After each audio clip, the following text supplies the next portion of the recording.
Hey, thanks for accidentally tuning into Tablenauts. I'm Doolin. Before we get started, I find like I have to say, I have to acknowledge it.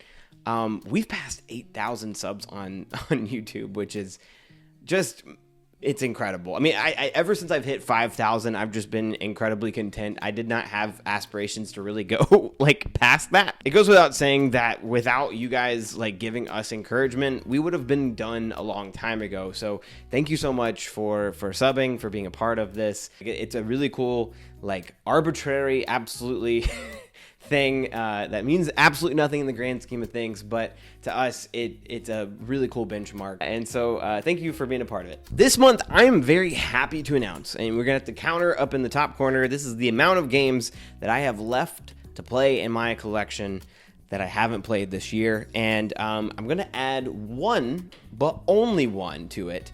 This was a game that I purchased while I was at Barnes & Noble, and I saw it and it was cute.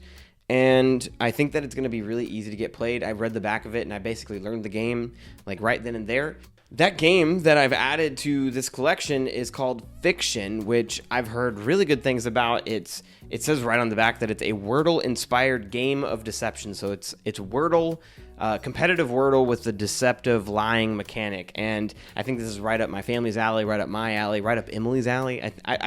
I'm really interested, and I'm looking forward to getting some plays of it. It was only $15, which to me was pretty dang good for a game that sounds really fun. So that's it. We just added one to that little ticker.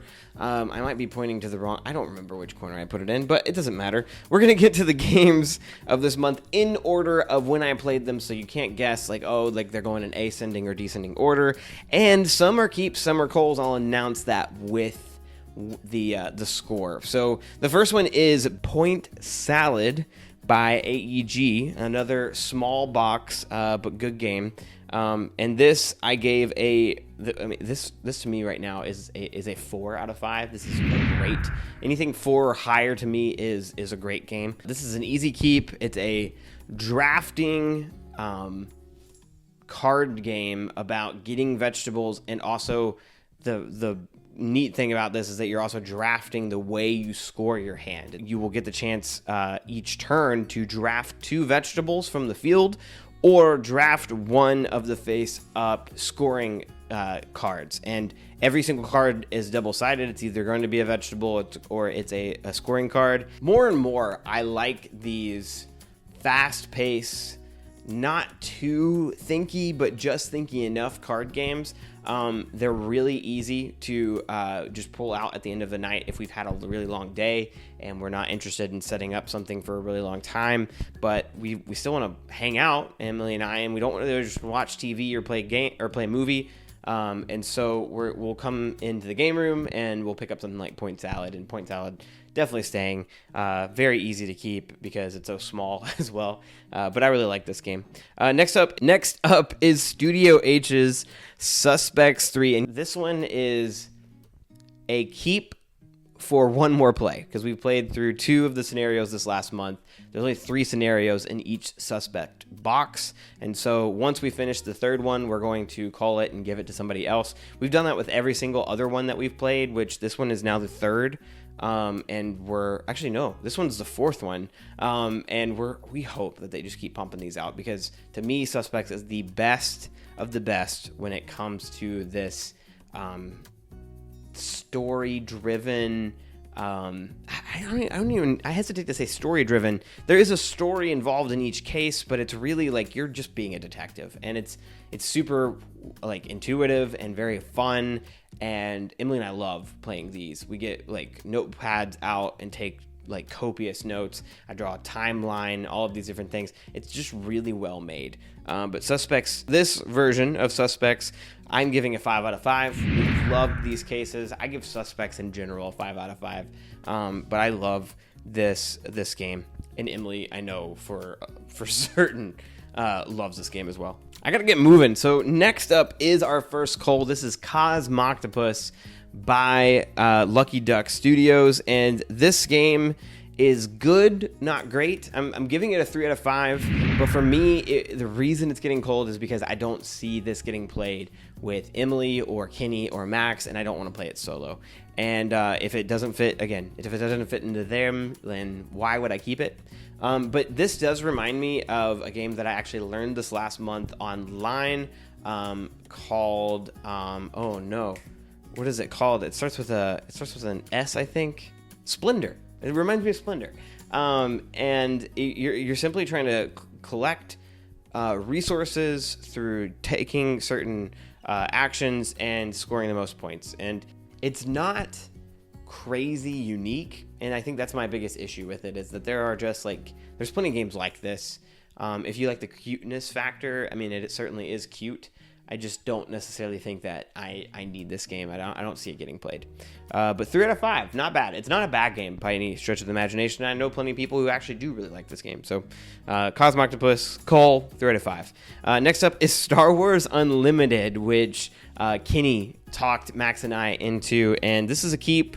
It's by Fantasy Flight Games. And for me, it's a 4.5 out of 5. It's very fun. It's a very good game. It still takes on that like Lorcana way of playing, where instead of having literal mana cards like in Magic, you're simply taking cards from your hand in the deck that you've made and placing them face down and using them as your active things for each round. And I love that. I think that that's really neat, and it presents this question of, okay, what am I going to sacrifice essentially at the beginning of each round? Next up, this was a play from the Me Day that we had with Max and Kenny, and they allowed me to bring some games from my shelf that really needed to get played.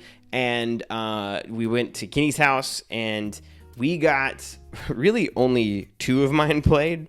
But they were bigger. At least one of them lasted a lot longer than we maybe expected it to. City of the Great Machine is the one I'm talking about. This is by Crow D Games, and this is a call, but it's a call to Max, and it's really because I'm never going to play this game without Max and without Kenny, and Max loves this game. I mean, I really like it. It's in my top 100 games of all time for sure, but for Max, I think this is like easily in his top 50, if not his top 20. And so I'm calling it to him, and he's gonna have it on his shelf, and that gets to count as a call as well. So that's 2 calls: Cosmoctopus, City of the Great Machine. But for me, this is a 4 out of 5. It's a great game.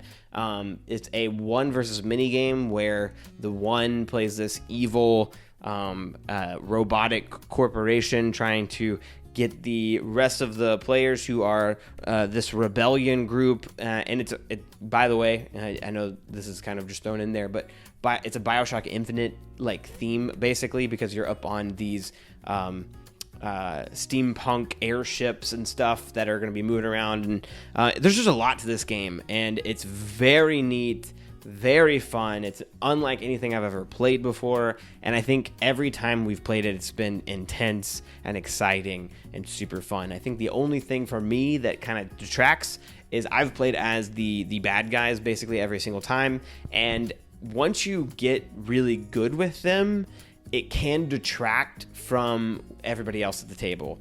If you get really good at picking apart like where they're moving, where they're going, and blocking them and stuff, it can really stall the game, and you'll feel good, but nobody else at the table will feel good, because you're stealing their turns, you're stealing their money, you're stealing their resources, and you're making them feel like they're hopeless. And I think that if you're okay with that, awesome. For me, I kind of like it when, even though I might do something good, the other player doesn't lose like complete hope or lose their entire turn, which can happen in this game. But still, 4 to 5, great game, super fun, super thematic, really great.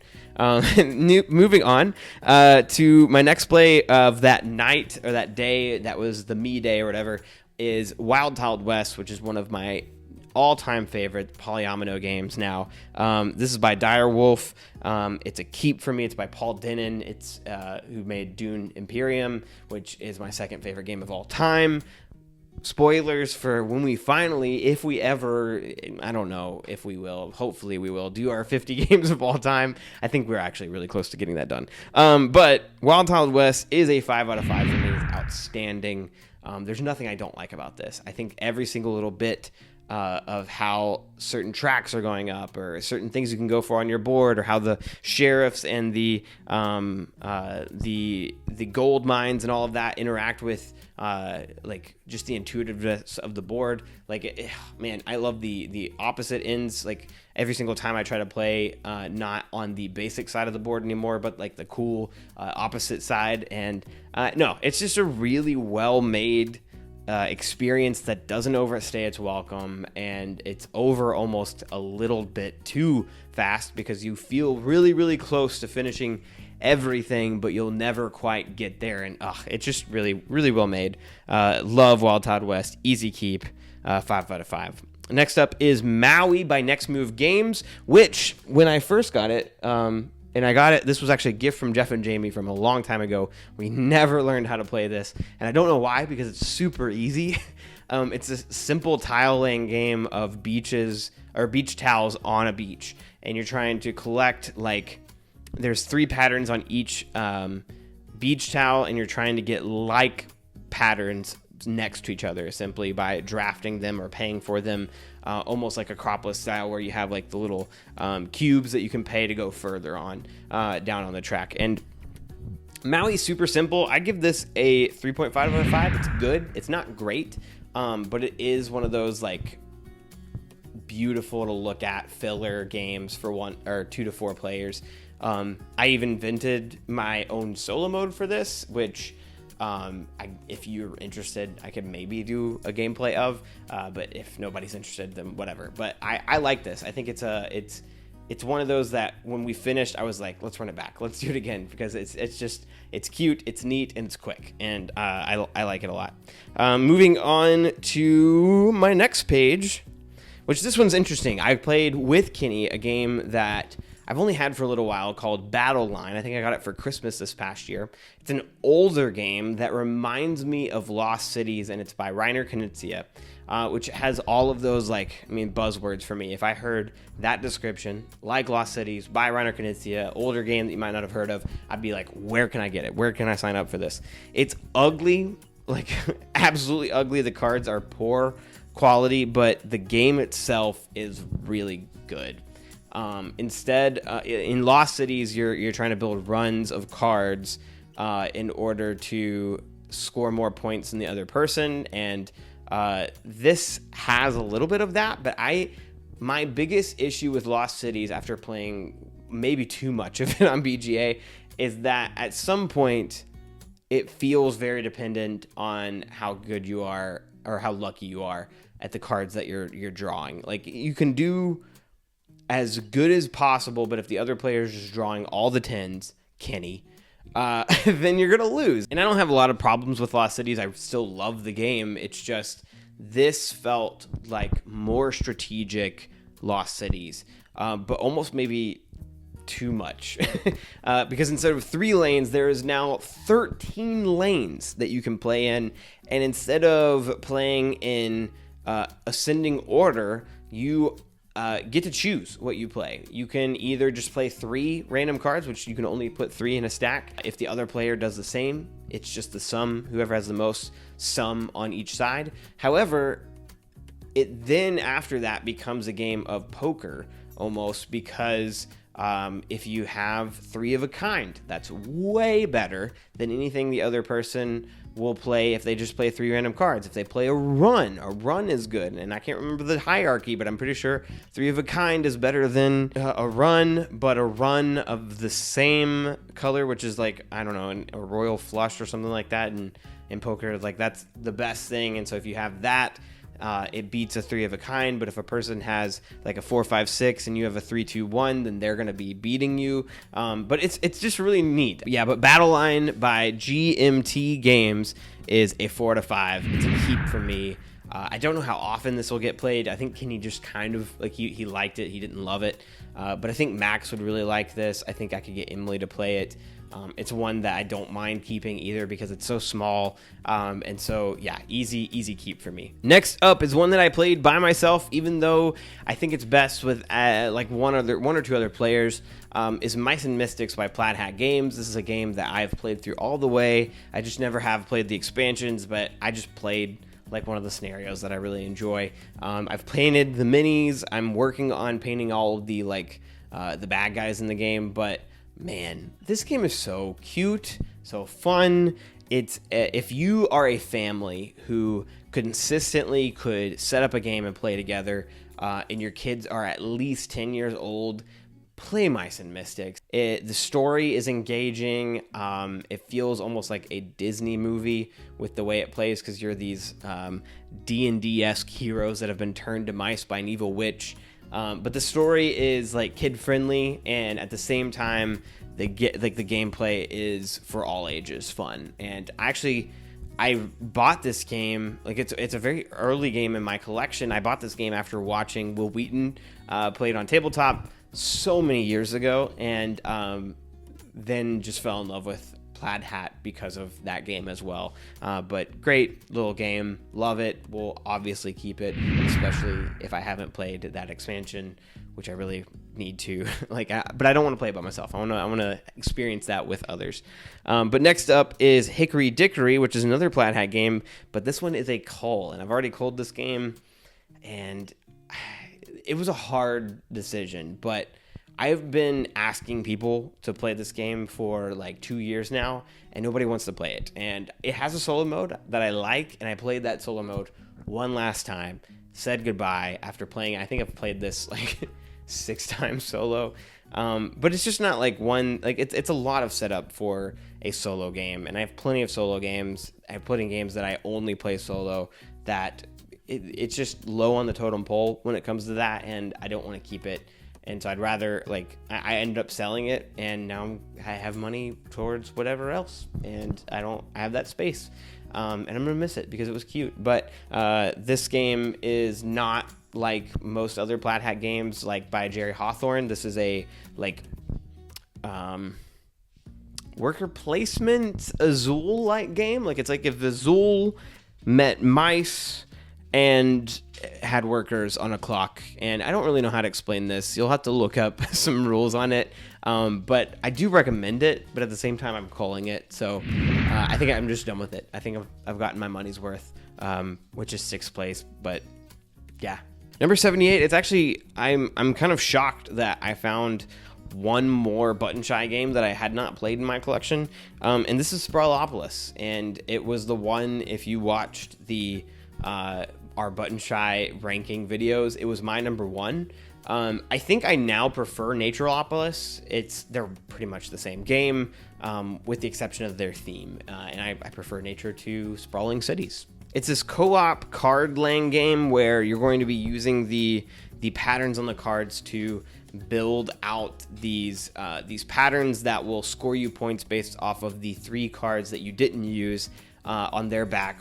Kind of like Point Salad, where there's going to be these scoring conditions on the back of every single card, and you'll flip over 3 of them at the beginning of the game, and that will be like deciding how many points you have to get and also what you're going for. And it's just really great. It's very easy. Like all of these Button Shy games amaze me that it's just like I'm set up in seconds to play, but this one's easily the best one, at least in my opinion. And it's just even if it wasn't this tiny little wallet, I would buy this game easily if it was like legit tiles or a big box. Like, this is just a good game in general. All right, so next up is another cull, and this is Concept by Repost Production.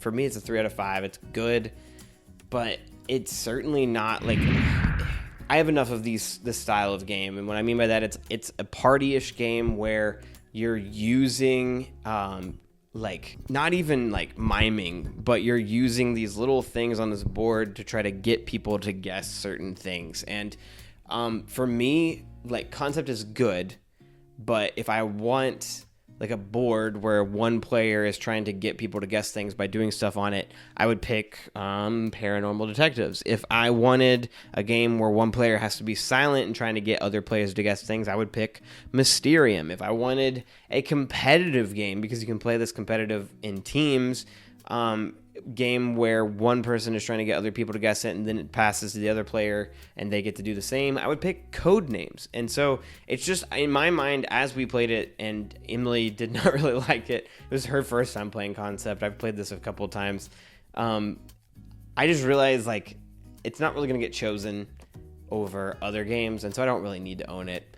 Luckily, I only bought it for like $5 used, and so it's going to be an easy, like, here, somebody else can own this game now. But I got it played. It's got knocked off of my list. And next up is a good game. This is Horrified by Prospero Hall. And it's an easy keep for me. This is a 4.5 out of 5. It's nearly perfect. In fact, if I were to rate the Terrified version of the game, which is the fan-made, like, scary monsters from like modern horror version of the game, it'd probably be a 5 out of 5. But if I'm just rating what you guys can buy, it's a 4.5 out of 5. But this is easily the best of the pandemic-esque themed, or not themed, but pandemic-esque gameplay games out there for me. If you've played Pandemic, it's really easy to describe. It's simply take the viruses, turn them into monsters, and make them all do different things, like dramatically. Like, instead of, you know, solving or curing diseases,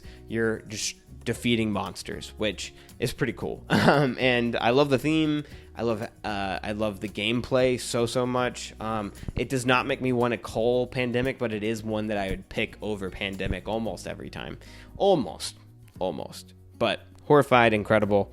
Next up is Creative Comforts by Kids Table Board Games. Man, I have gotten so much crap for liking this game from the rest of the Tablenauts crew, and I don't care. Like, this is a great game. It's a worker placement about being cute animals that are trying to craft the most comforts for their home before winter. And you're going to go through these seasons, and you're going to be making things like a tea kettle and soup and a fireplace and board games and a mandolin and all of these like comforts that will help you just not only survive winter but enjoy winter. And I love that. I love that this is really chill, but at the same time there's some press your luck that makes this game fun to come back to. I like the solo, but I really want to play it competitively, but probably won't get to. And I am calling you out a little bit, Max Kyle Kinney, because you need to get over it. Like, sometimes lighter games are really good, and you just need to live with that. And quit trying to be these elitists that only like beige, boring, heavy games. Small box games and light games are fun too. And Max, Kyle, Kinney, if you guys wanted to film your own solo video and call me out, then awesome. Do it and edit it and post it. That sounds amazing, actually. All right, I have 4 more games left. That's it. We have Sushi Go Party by Game Right Games.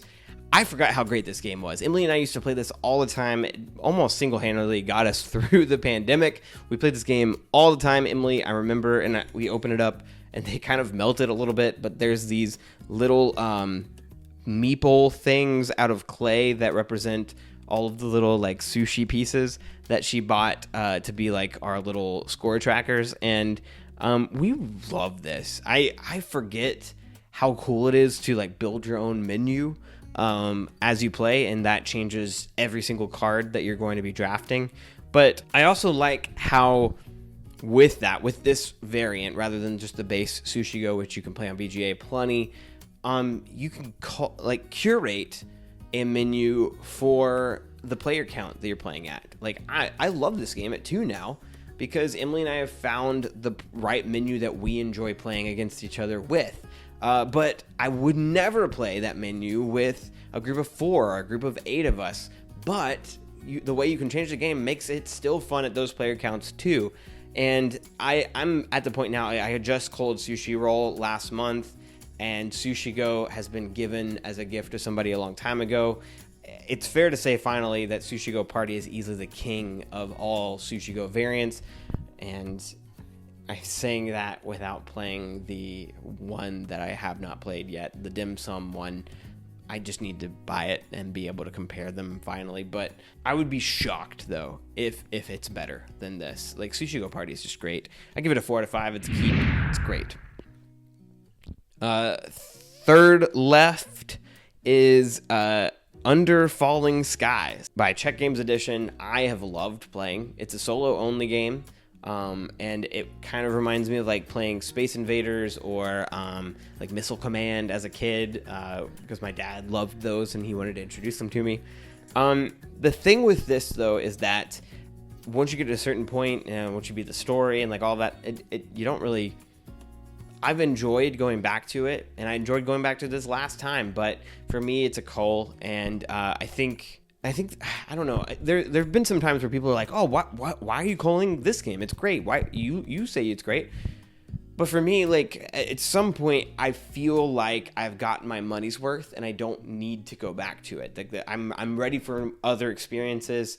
It's not that the game has gotten stale. It's just that I don't think I need to go back to it. I think I'm done with it. And so, Under Falling Skies, this is going to be a shock, but I gave it a 4 out of 5. It's great. It's just, I don't need to go back to it. So it's a cull. So this is probably one of the highest rated like culls in my collection I've ever done, but I'm ready to be done with it. I'm actually even thinking about not even like selling it or giving it to somebody else. I'm thinking about making like a cool art piece using all the pieces, and if I do that, then I'll be able to like remember it forever, but I don't have to keep it on the shelf, which has limited space. It really does, and I can't keep games on it that aren't going to be played. So Under Falling Skies getting the cull. Speaking of games that are getting the cull, Chronicles of Crime 1400, which is, oh man, okay, so I just said it might be the highest rated game that has been culled. That is not true anymore, but Chronicles of Crime 1400 by Lucky Duck can only be played a certain number of times, and I've played through every single one of the missions that you can do through the app. It's an incredible game. It's better than 1900, which I used to think 1900 was the best one out of the like little mini series, Millennium series, I think is what it's called. But this one's the best one. I love the theme. I love that you get a little dog that you can get to sniff things, and I love. Oh, man, I just love everything about it. I love the vision cards that you get as well, because your character is like kind of a psychic almost. But man, 1400 is just awesome. It really is. I give it a 4.5 out of 5. If you've not experienced Chronicles of Crime, don't get the base game. Don't get Chronicles of Crime. The QR code nightmare and the way the story is set up, it's just like it's frustrating more than it's fun. Whereas 1400, 1900, they're a lot cheaper to jump into. I've not played 2400. Maybe I will, because I like the other two. But 1400 and 1900, they have a lot less to play through, and that can honestly sometimes be a good thing, because it's not as daunting. You're not gonna have the game for an incredibly long time, but it's cheap, it's fun, and it's a blast to play solo, 2-player, whatever. I've never played it more than 2-player. Maybe don't do that. But I can definitely recommend 2-player, 1-player. And then lastly, did I say that was a cull? Chronicles of Crime 1400, it's a cull because I finished playing all the things. I'm gonna be sad that it's over, but 4.5 out of 5, great game. The last one though is from Studio H Games. This is my only other perfect score. I think I gave Suspects a 5 out of 5, and I'm giving Akropolis by Studio H a 5 out of 5. I got to play this with Max before Kenny showed up to our game night / recording night, and I just love this game. It's so simple to teach, because I remember learning this game in seconds at Gen Con a long time ago, but it is incredibly like crunchy when it comes to setting yourself up even from turn 1, so that you can make and like maximize your points. I still remember, and it's ingrained in my brain. It was the best way to sell me on the game. Is me and my friends, we were playing, I think it was me, Max, and maybe Kenny, and this guy who was teaching us the game, it was like the last teach he had for the evening, and I asked him, I was like, hey, you wanna play the game with us? And he was like, sure, why not? And he sat down and he crushed us, like just absolutely demolished us. And I sat there thinking, okay, there's something deeper to this game than just what I just played, because I grasped the rules, and I think if I hadn't had somebody do that to me, I would think, okay, this is all there is. Like Max or I or Kenny would have won by like a few points. I would have been like, okay, cool. Like this was a neat little game, but like I realized the skill that you could get to, and man, like the fact that you can open the box up and be playing almost in seconds. It takes almost no time to teach, because if anybody's played King Domino or a game like it, they know these rules to some degree, and then the little like player cards teach them the rest. But the game is thinky. It's mean in some ways, a lot of ways if you want to play that way. But man, it's just awesome. I love the stacking, and like that is like half the fun to me, is trying to make sure that I can get to that 3rd level or even 4th level scoring points, and it's just good. So all around great game. Akropolis, 5 out of 5. Love that game. And that is the end of my April played games. And hopefully this video wasn't too long, but thank you so much for staying to the end. It really does mean a lot to me. Again, thank you so much for 8,000 subs. And on top of that, thank you for being a part of this journey. If you've not seen my January, February, and March videos, I'm trying to go through every game in my collection, and I'm a little behind by the end of this month, this past month, and May is going okay. But I'm having a blast, like revisiting some of these games and sometimes even playing them for the first time. Thank you guys once again so much for watching, and we'll see you next time. Bye.